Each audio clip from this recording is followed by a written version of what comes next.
प्यारे बच्चों, पिछली क्लास में हम लोगों ने वैद्युत द्विध्रुव की अच्छी स्थिति में किया गया कार्य, निरक्षीय स्थिति में किया गया कार्य व अन्य बिंदु पर किए गए कार्य तीनों को हमने पढ़ा था।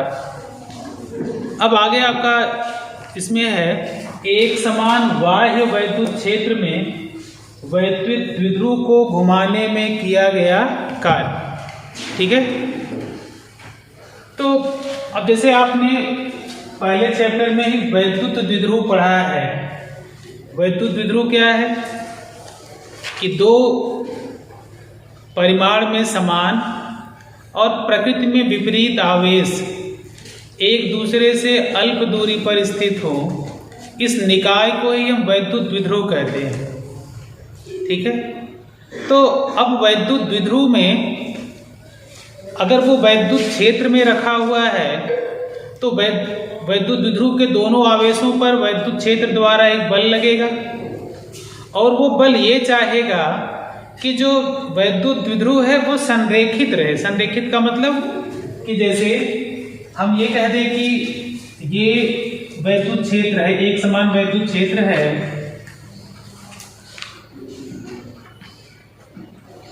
और ये मान लीजिए वैद्युत द्विध्रुव है, इसका पॉजिटिव इस सिरे पर है, नेगेटिव इस सिरे पर है। तो अगर हम यहाँ पे वैद्युत क्षेत्र में इसको थोड़ा सा भी तिरछा करके रखेंगे तो हमने ये पढ़ा हुआ है कि आवेश पर एक बल लगता है F = QE। तो धन आवेश पर एक दूसरा बल लगेगा दूसरी दिशा में, ऋण आवेश पर दूसरी दिशा में। ये दोनों बल एक बल युग्म का निर्माण करते हैं, जो कि आपने पढ़ा हुआ है। बल युग्म का वो टाउ बराबर PE sin थीटा। ठीक है, तो अब वहीं से हम निकालते हैं कि घुमाने में कितना कार्य करना पड़ेगा वैद्युत द्विध्रुव को एक समान वैद्युत क्षेत्र में। ठीक है, तो मान लीजिए कि माना एक समान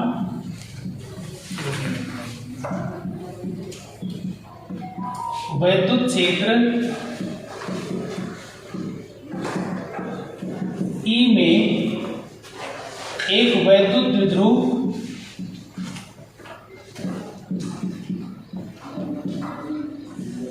है।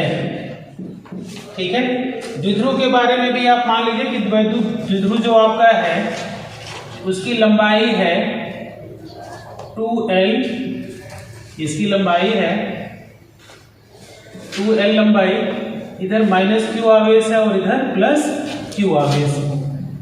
ठीक है, अब अगर हम मान लें कि वैद्युत द्विध्रुव किसी ये इसकी अगर ये प्रारंभिक स्थिति में न हो करके वैद्युत क्षेत्र से किसी क्षण ये किसी कोण पर है, मान लीजिए कि ये आपका वैद्युत द्विध्रुव है, इस पे -Q चार्ज है और इस पे +Q चार्ज है और ये इनिशियली किसी एंगल पे है, इनिशियल पोजीशन से मान लीजिए कि ये वैद्युत क्षेत्र की दिशा से थीटा 0 कोण पर है। ठीक है, अब इस पे दो बल लगेंगे, ये आपने पढ़ा हुआ है पहले से ही। अगर ये वैद्युत क्षेत्र E की दिशा है तो एक बल इस पर लगेगा वैद्युत क्षेत्र की दिशा में, अगर हम उसको कहते हैं F1 तो F1 = QE। ऋण आवेश पर जो वैद्युत बल लगेगा वो वैद्युत क्षेत्र की दिशा के विपरीत लगेगा। अगर ये वैद्युत क्षेत्र की दिशा हो गई तो इस पे जो बल लगेगा वो वैद्युत क्षेत्र की दिशा के विपरीत होता है, F2 = QE। फिर हमने पढ़ा हुआ है बल युग्म का आघूर्ण। इस बल युग्म का आघूर्ण जो टाउ होता है, बल युग्म का आघूर्ण बराबर होता है बल गुणे क्रिया अक्ष से लंबवत दूरी। तो बल युग्म का आघूर्ण टाउ बराबर हो जाता है आपका, एक बल हम लेते हैं और इन बलों के बीच की लंबवत दूरी। तो ये लंबवत दूरी आपने पढ़ा हुआ है, ये 2L sin थीटा होता है। तो टाउ बराबर हम एक बल यानी QE और बीच की दूरी जो ये दूरी होती है वो होती है 2L sin थीटा। तो टाउ बराबर आपको मिल जाता है ये 2QL = P के, ये आपने पढ़ा हुआ है। ये आपको मिल जाता है पी ई साइन थीटा, क्योंकि P बराबर होता है 2QL। तो बल युग्म का आघूर्ण टाउ बराबर हमको मिल गया P E sine theta. Linear motion में हमने पढ़ा हुआ है कार्य बराबर बल गुणे बल की दिशा में विस्थापन। जो रोटेशनल मोशन घूर्णन में हमने पढ़ा हुआ है 11th में, वहां पे हमने ये पढ़ा हुआ है कि घुमाने में किया गया कार्य, तो वहां पे हम एंगल लेते हैं और बल आघूर्ण लेते हैं। जैसे सामान्यतः हम लिखते हैं work is equal to force into displacement. जो लीनियर मोशन में फोर्स है वही रोटेशनल मोशन में टॉर्क है। ठीक है। अब यहां पे अगर कहा जाए कि वैद्युत द्विध्रुव को वैद्युत क्षेत्र से किसी हम थीटा कोण पर घुमा रहे हों, तो इस पे तो जो बल युग्म का आघूर्ण है वो टाउ है। अब अगर इसको हम कहें कि इस स्थिति से अल्प कोण डी थीटा घुमा दिया गया, कितना घुमाया गया? अगर हम ये कहें कि वैद्युत द्विध्रुव को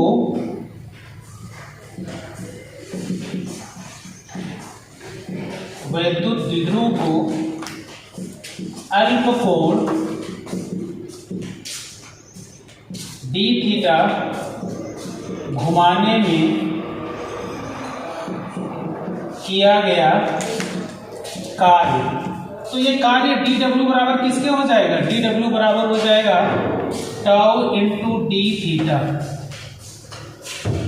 और हमने ये पढ़ा हुआ है कि अभी टाउ इज इक्वल टू क्या होता है? P E sine theta. तो ये आपका हो जाएगा P E sine theta D theta. अच्छा, हमने ये थोड़ा सा कोण घुमाया है, छोटा सा डी थीटा।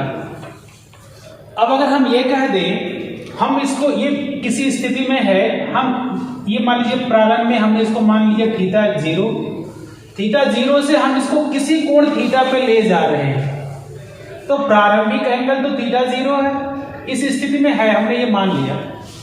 अगर यहां से हम इसको कुछ और कोण घुमाते हैं, बाद में कोण हमारा थीटा हो जाता है, तो वहां तक घुमाने में कितना कार्य करना होगा?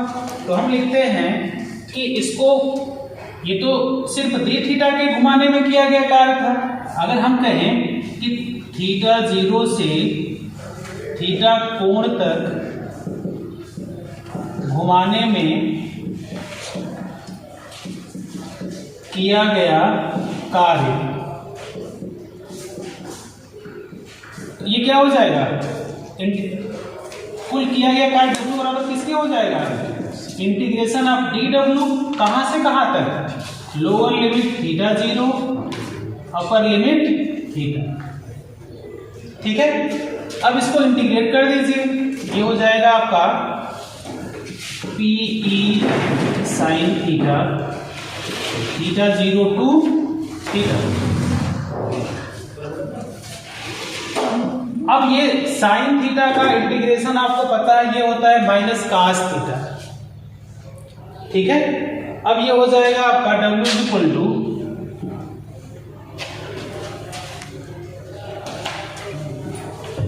माइनस पी ई, और साइन थीटा का माइनस कास थीटा, तो माइनस को हम पहले लिख लें। यहां पे हम लिख सकते हैं cos theta, lower limit theta zero, upper limit theta.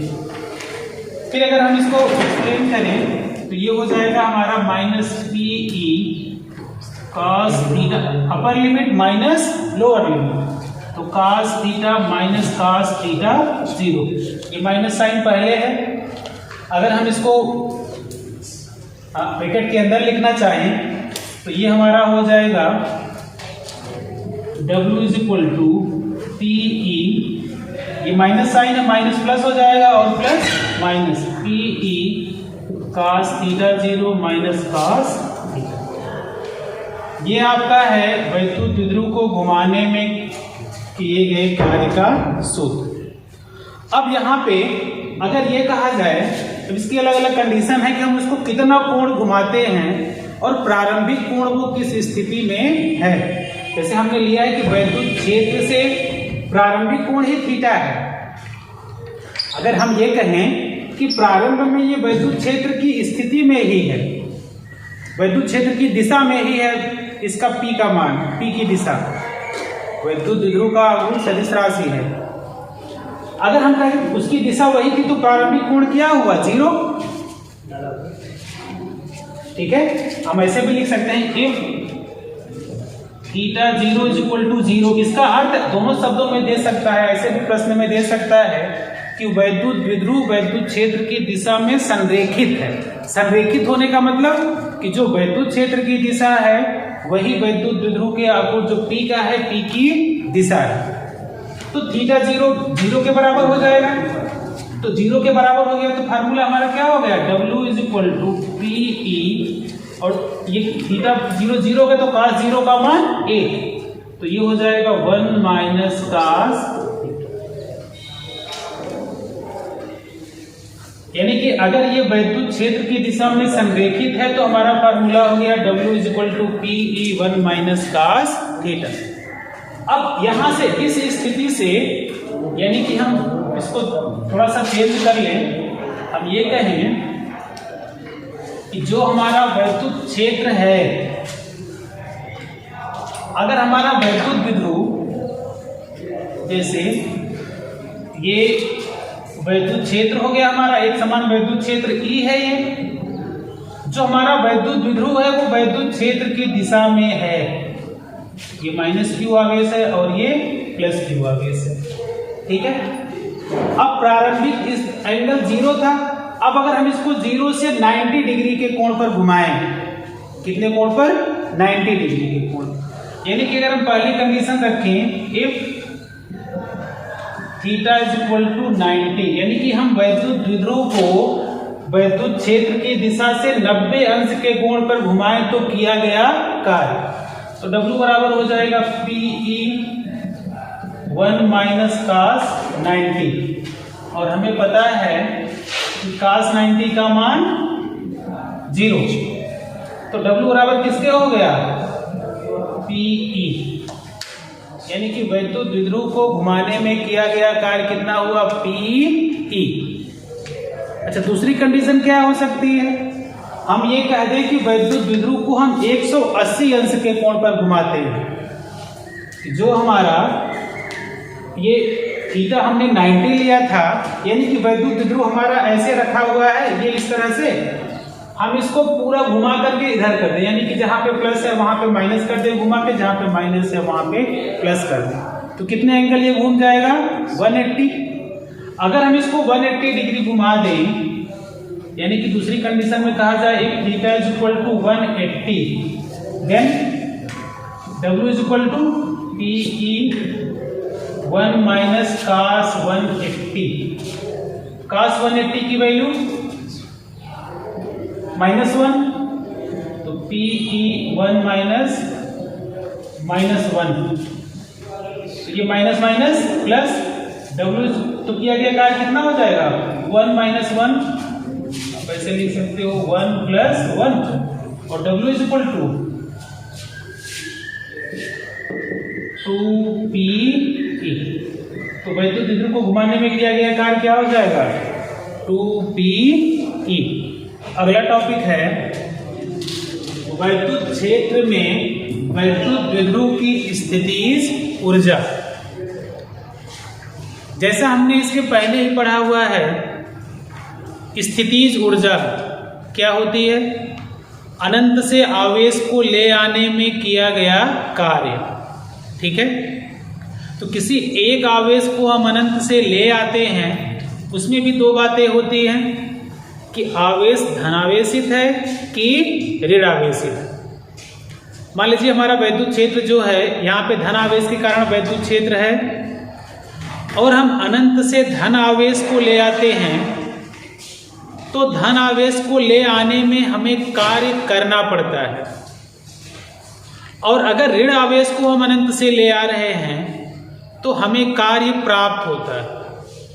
और एक कॉमन सेंस की भी बात है कि एक धनावेश रखा हुआ है, दूसरे धनावेश को उसके समीप वैद्युत क्षेत्र में ले आओगे तो उसके प्रतिकर्षण बल के विरुद्ध हमें कार्य करना पड़ेगा। और अगर दूसरा ऋण आवेश है जिसको हम ले आ रहे हैं, तो ऋण आवेश को वो आकर्षित करेगा, तो आकर्षित तो वो खुद करेगा, हमें उसके विरुद्ध कार्य प्राप्त होगा, यानी कि आवेश को ले आने में हमें कार्य प्राप्त होगा। तो एक कार्य को हम धनात्मक लेते हैं, दूसरे कार्य को ऋणात्मक लेते हैं। इस स्थिति में अगर हम ये कह दें कि एक समान वैद्युत क्षेत्र है, जैसे हम कहें कि ये हमारा एक समान वैद्युत क्षेत्र है E, और हम इसमें एक वैद्युत द्विध्रुव को ले आ रहे हैं, कहां से? अनंत से, क्योंकि अनंत पर हमने विभव शून्य मान लिया हुआ है। तो अब अगर हम वैद्युत द्विध्रुव को ले आए, जैसे मान लीजिए किसी को हम वैद्युत द्विध्रुव माने, इस सिरे को हम ऋण सिरा मान लें, दूसरे सिरे को धन सिरा, तो अनंत से ले आने में, ऋण आवेश को ले आने में जितना कार्य प्राप्त होगा, धन आवेश को ले आने में उतना कार्य करना पड़ेगा।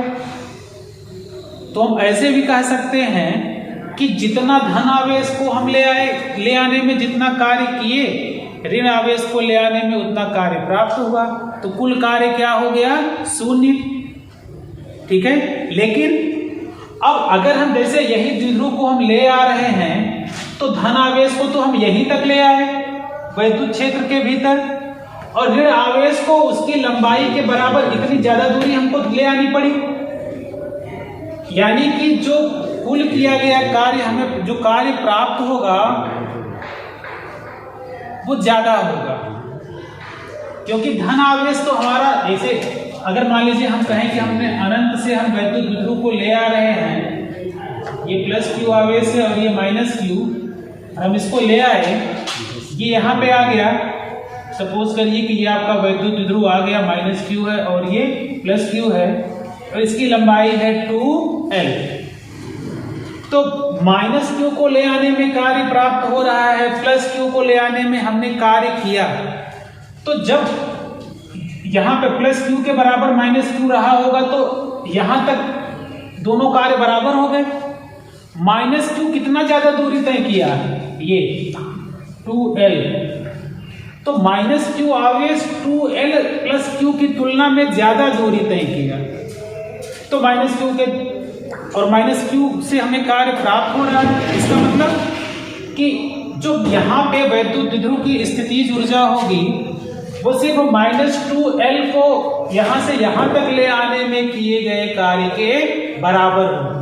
और अगर ये एक समान वैद्युत क्षेत्र है, तो वैद्युत क्षेत्र में आपने अगर इस पे आवेश Q है, तो लगने वाला बल क्या हुआ? F = QE, और ये डिस्टेंस कितना, डिस्प्लेसमेंट कितना हुआ? 2L। तो जो यहाँ पे कार्य प्राप्त हुआ, वो प्राप्त कार्य वही क्या कहलाएगी? वैद्युत द्विध्रुव की स्थितिज ऊर्जा। तो वैद्युत द्विध्रुव की स्थितिज ऊर्जा किए गए कार्य के बराबर होगी, और ये कार्य कितना हो जाएगा? बल गुणे विस्थापन। बल है -QE और विस्थापन कितना हुआ? 2L। और हमने ये पढ़ा हुआ 2QL = P के। ठीक है, तो यहाँ पे W किसके बराबर हो गया? -PE। यानी कि अनंत से वैद्युत द्विध्रुव को एक समान वैद्युत क्षेत्र E में ले आने में किया गया कार्य W किसके बराबर हो गया? -PE।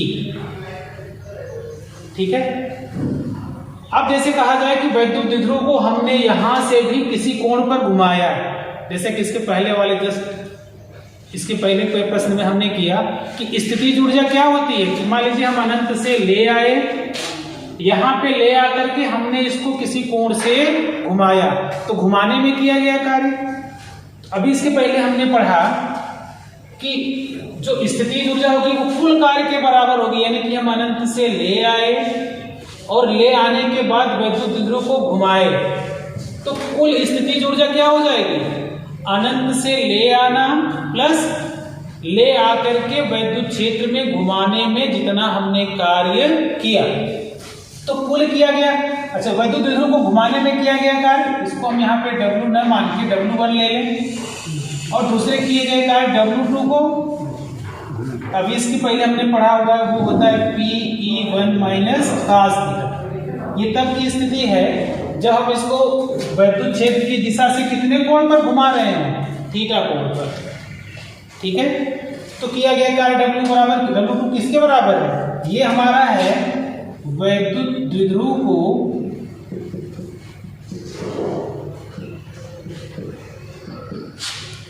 वैद्युत क्षेत्र की दिशा से, वैद्युत क्षेत्र की दिशा से थीटा कोण घुमाने में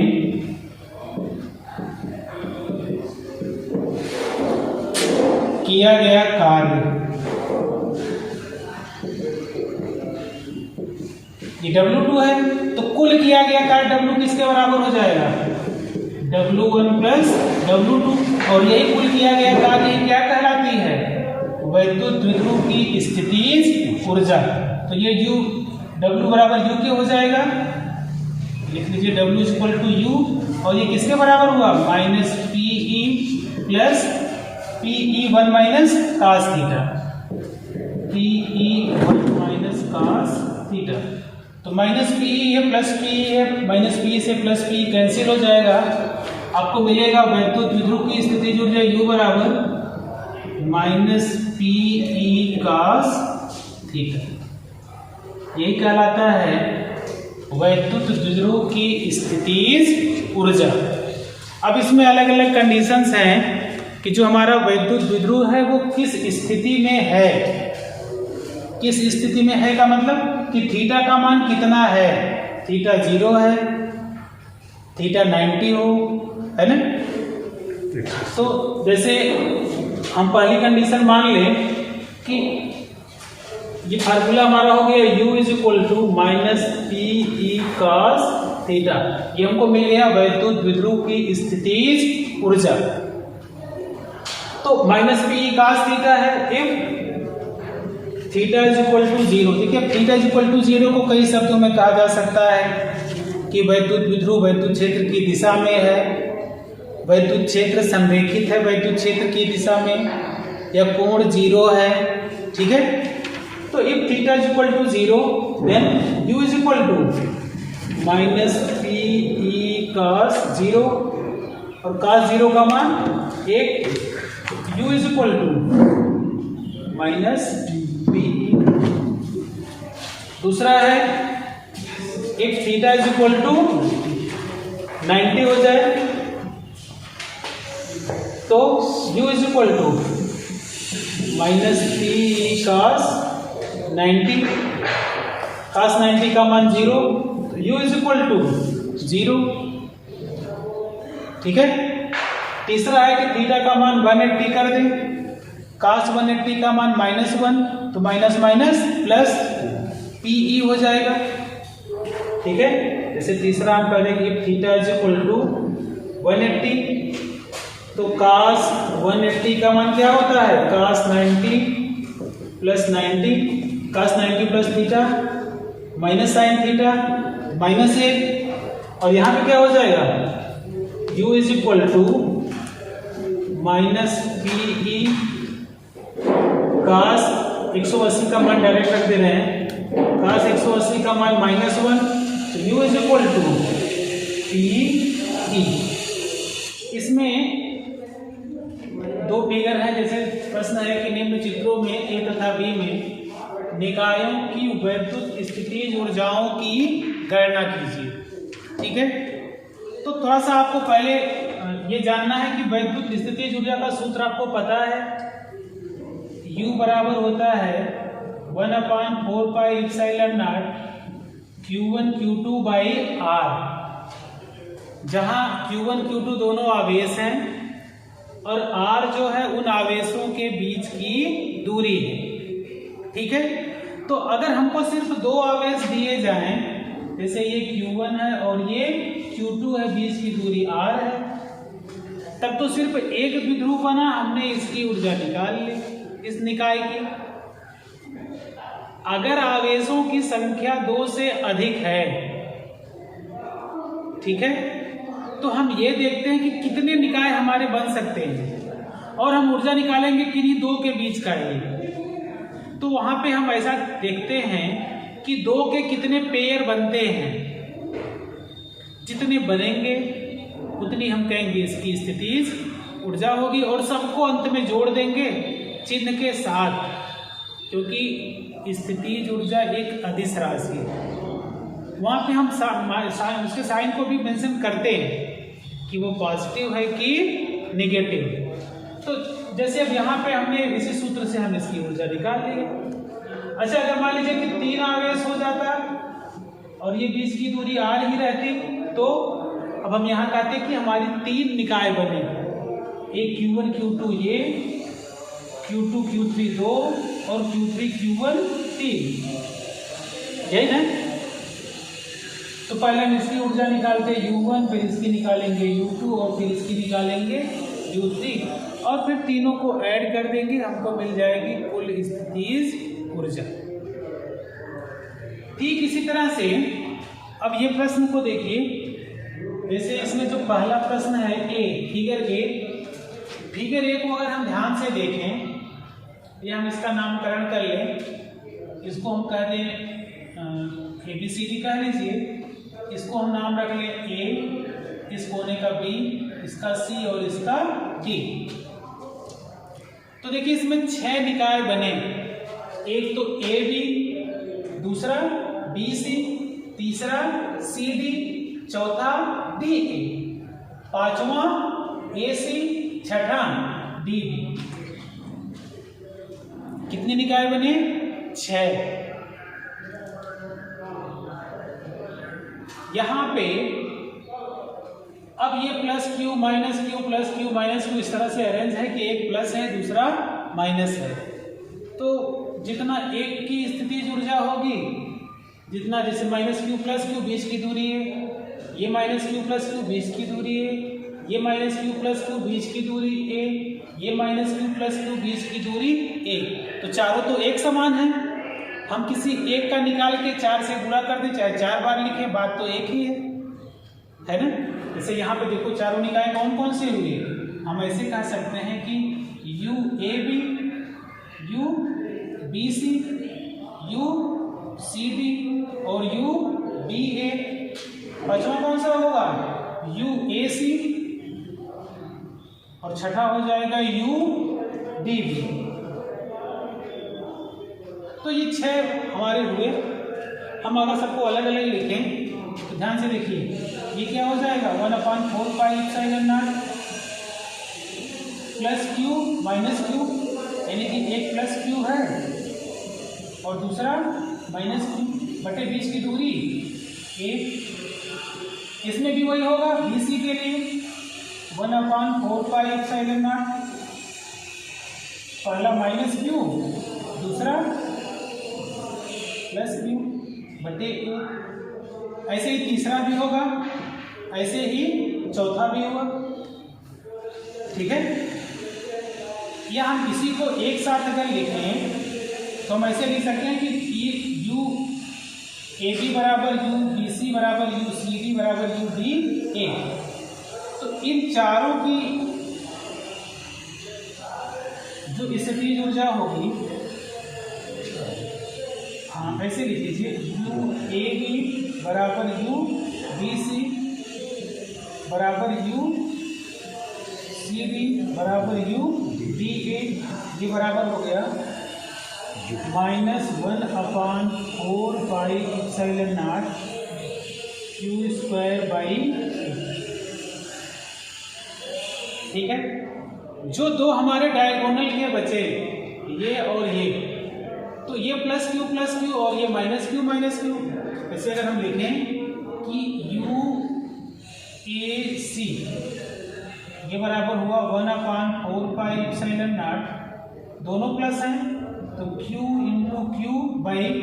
अच्छा, अगर इसका ये साइड ए है तो ये पाइथागोरस थ्योरम से जैसे ऐसे ही बनेगा, ये भी ए है और ये भी ए है, तो पाइथागोरस प्रमेय से ये क्या आ जाएगा a√2। तो बीच की डिस्टेंस क्या है a√2, तो इसको लिख लीजिए √2a। दूसरा BD के लिए अगर हम लिखें U B D is equal to ये हो जाएगा 1/4πε0 minus Q into minus Q by √2a minus Q plus हो जाएगा और ये भी क्यू इंटू क्यू स्क्वायर हो गया।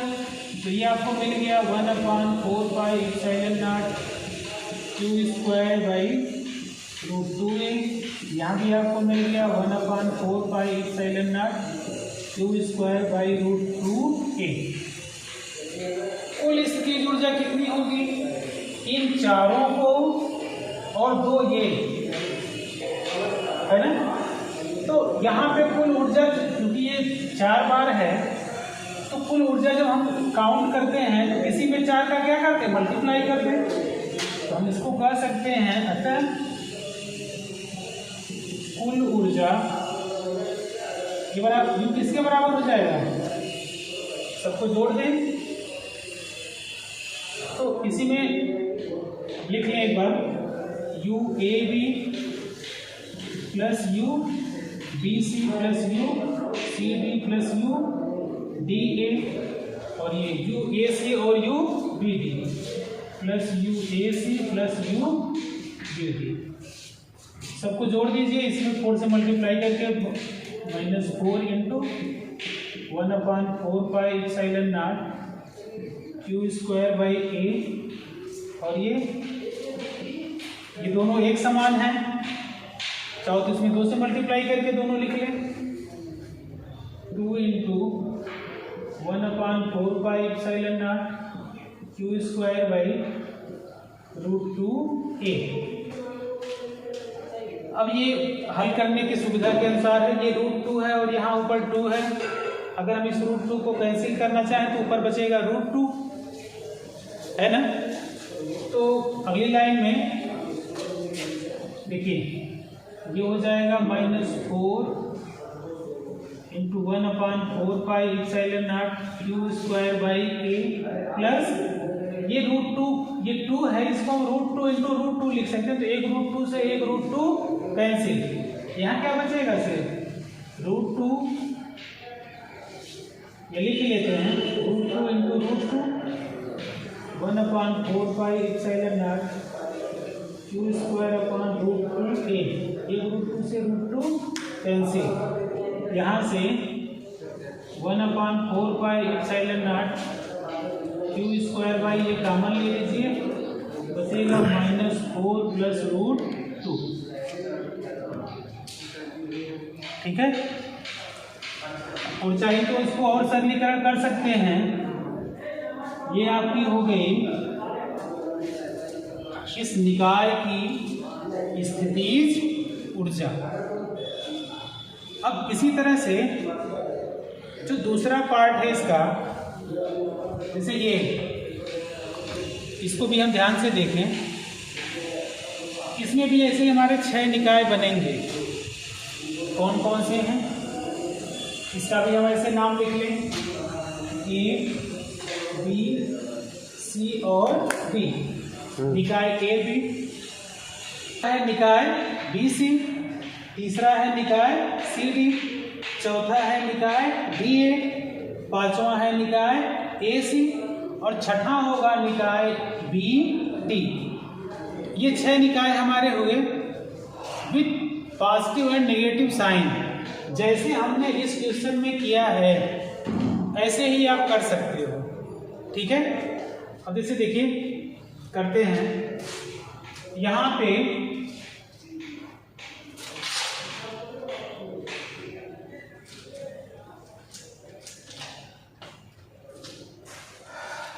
जैसे पहले कहें कि निकाय ए बी यानी कि यू ए बी इसी फार्मूले से क्या हो जाएगा 1/4πε0 प्लस क्यू यानी कि क्यू स्क्वायर बाई ए।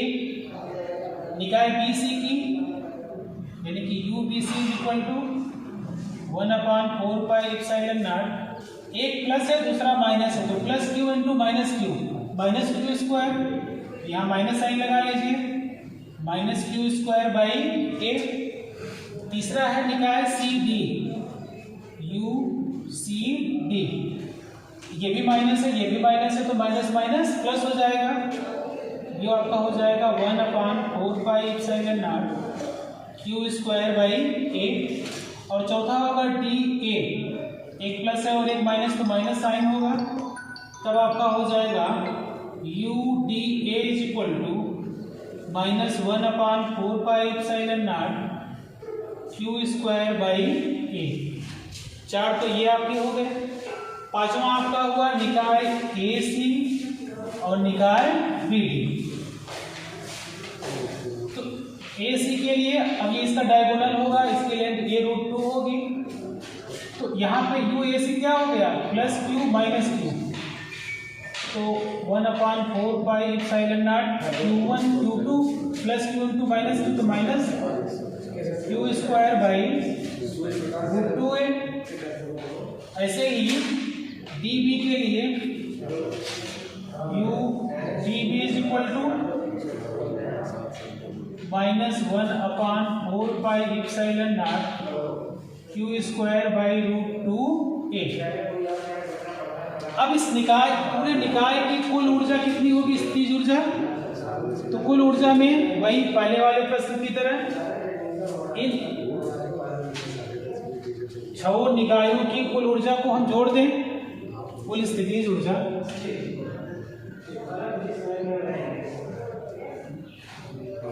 ठीक है, सबका मान रखें 6 का। अच्छा, एक चीज यहाँ पे अगर आप ध्यान से देखें तो जितना ये प्लस है उतना ये माइनस है, जितना ये प्लस है उतना ये माइनस है। अगर आप इन चारों को जोड़ोगे तो चारों का सम जो है आपको 0 मिलेगा। ठीक है, जितना ये यू ए सी है उतना ही यू डी बी है, और ये दोनों माइनस साइन के साथ हैं तो दोनों विद माइनस साइन जुड़ जाएंगे। ठीक है, तो आप डायरेक्ट भी कर सकते हो कि सबको जोड़ेंगे तो ये चारों का शून्य होगा, और फिर इन दोनों को ही जोड़ करके आप टोटल सम का मान लिख दीजिए। या अगर आपको करना है तो आप सबका अलग अलग मान रखिए। ठीक है, जैसे ए बी के लिए है, अब हम एक साथ सबको कॉमन ले रहे हैं, क्यू स्क्वायर बाई ए। तो 1/4πε Q square by A common ले लीजिए, बचेगा क्या, 1 -1 +1 -1, और यहाँ बचेगा 1/√2 1/√2, तो -1/√2 -1/√2 ये बचेगा। ये इससे कैंसिल, ये इससे कैंसिल, क्या बच गया, u इज इक्वल टू -1/√2 -1/√2 -2/√2, √2 से √2 कैंसिल, ऊपर बचेगा सिर्फ √2। इसको आप लिख सकते हो 1/4πε0 क्यू स्क्वायर बाई ए, ऊपर बचेगा 2, नीचे बचेगा √2। तो ये √2 को हम लिख सकते हैं 2√2 इंटू √2। तो अगली लाइन में ये हो जाएगा, और ये माइनस साइन पहले लगा लीजिए, तो ये आपका हो जाएगा -1/4πε0 √2 क्यू स्क्वायर बाई ए। ये आपकी हो गई इस निकाय की कुल स्थितिज ऊर्जा। ठीक है, अब वैद्युत द्विध्रुव को घुमाने में किया गया कार्य और वैद्युत विभव की अच्छी और निरक्षी स्थिति पर आधारित प्रश्नों को अगले लेक्चर में